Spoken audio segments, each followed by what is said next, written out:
কোথায় ভাবলাম নিজের পকেটটা পুরা হয়ে যাবে, উল্টে আমার পকেটটাই পুরো ফাঁকা হয়ে গেল। আসসালামু আলাইকুম, কেমন আছেন সবাই? আশা করি সবাই অনেক ভালো আছেন। আমি ভালো আছি কি না এটা পুরো ভিডিও দেখলে বুঝতে পারবেন।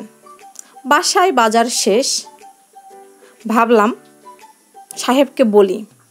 তারপরে চিন্তা করে দেখলাম যে সাহেবকে বললে একটা নিয়ে আসবে তো 60টা ভুলে যাবে। তো নিজের কাঁধে নিজের দায়িত্বটা উঠাই নিলাম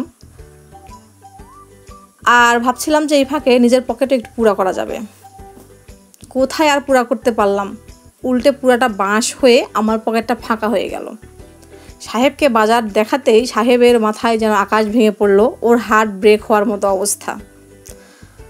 তারপরে নিজেকে সামলিয়ে কি বললো জানেন? বলছে যে কখনো কখনো নিজের টাকাটাও খরচা করতে হয়।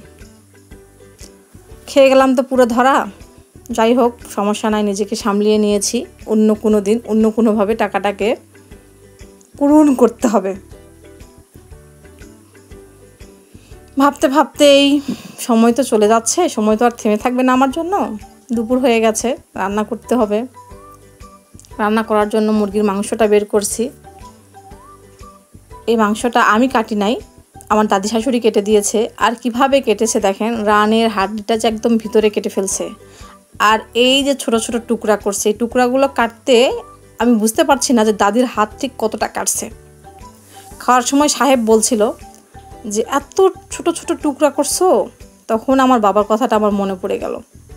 আমার বাবা কখনো কখনো যদি আম্মুর বা আনি চান্স মাছের কোনো একটা টুকরা ছোট হয়ে যায়, আর সেটা যদি বাই আনি চান্স আমার বাবার প্লেটে পড়ে, তখন আব্বু বলে যে কোথায় কোথায় দেখি তোমার হাতটা। আম্মু বলে কেন? তখন আমার বাবা কি বলে জানেন? বলে যে এত সুন্দর করে এত ছোট করে পিস করেছো, হাত কেটে যায় নাই। তো যাই হোক, এটা বারবার করে মনে হচ্ছিল আমার। ঈদের আগে আমি একটা চাল কুমড়া নিয়ে আসছিলাম আর বেশ চিংড়ি মাছও নিয়ে আসছিলাম। তো ওই কুমড়োর ভাজিটা খেয়ে আমার পরিবারের সবার মুখে এমনভাবে লেগে গেছে, সবার আবদার যে কুমড়োর ভাজি যেন আবার করা হয়। সকলের আবদার, আমি কি আর না করে থাকতে পারি? এই জন্য ভাবলাম যে মুরগির মাংসের পাশাপাশি কুমড়ো ভাজি করি চিংড়ি মাছ দিয়ে। এইটা আমার মেয়ের যতটা পছন্দের, ঠিক ততটাই আমাদেরও পছন্দের। তবে আয়াতবাবু চিংড়ি মাছটা খায় না, সমস্যা নাই, ওর চিকেন আছে। তো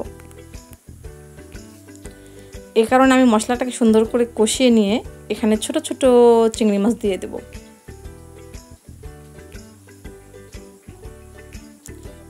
আর চিংড়ি মাছগুলোকে বেশ ভালোভাবে কষিয়ে নেওয়ার পরে চাল কুমড়োটা দিয়ে দেব।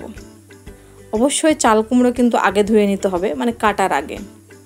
খোসাটাকে ছাড়িয়ে পরিষ্কার পানিতে ধুয়ে তারপরে কাটতে হবে।